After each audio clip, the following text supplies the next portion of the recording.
Morning, guys and girls. Welcome to Koningo.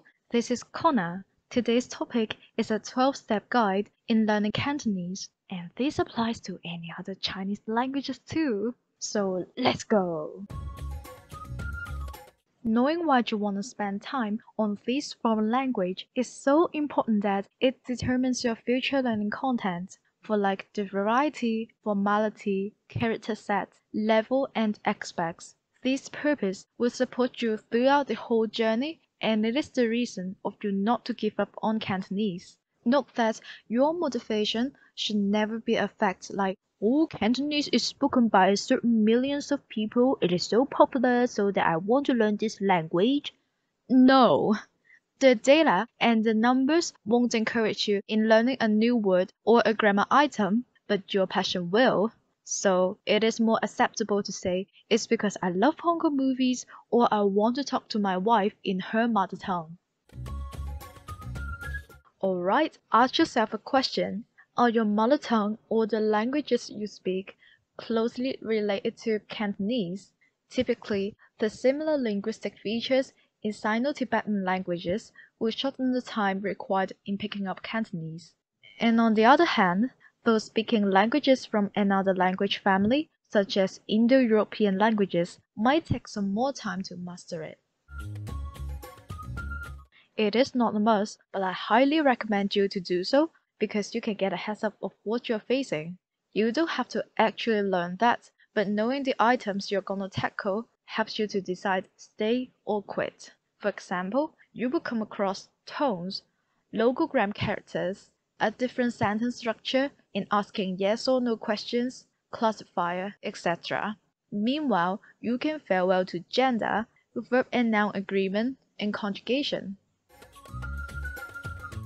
It will come in handy in most of the time. Some may ask, why can't we simply rely on Google? It is so powerful.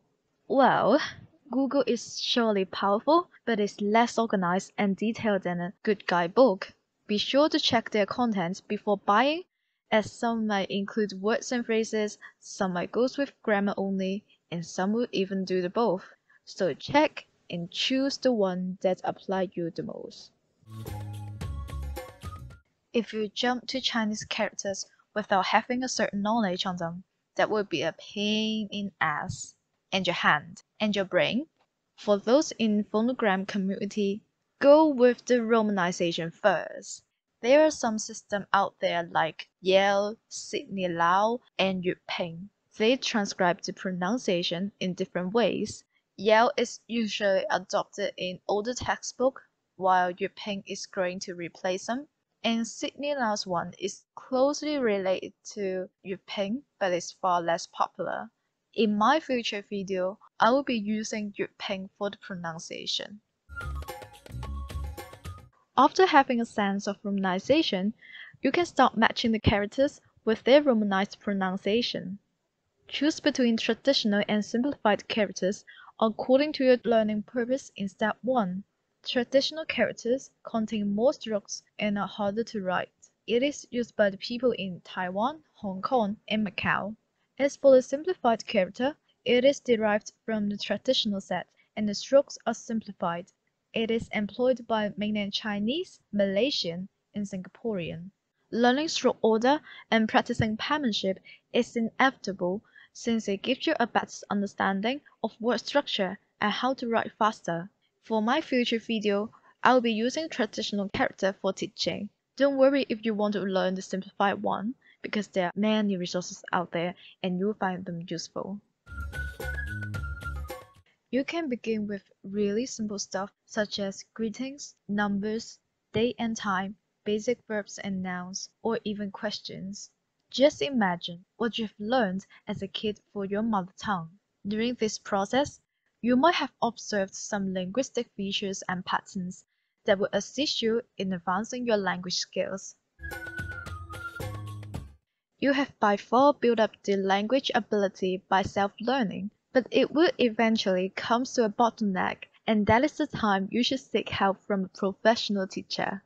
They can check on your pronunciation and understanding, practice speaking skills, and develop a language intuition. And most importantly, They ensure a regular learning process. Your learning materials could be flashcards, cheat sheets, notebook, or in any other forms. They allow you to glance at the key points from time to time without flipping over the 100-page book. Besides, you could consolidate what you've learned and check on any misunderstanding.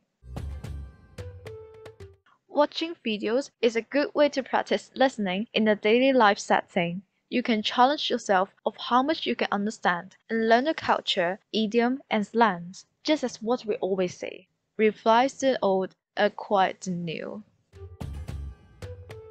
Congratulations that you have advanced to a higher level.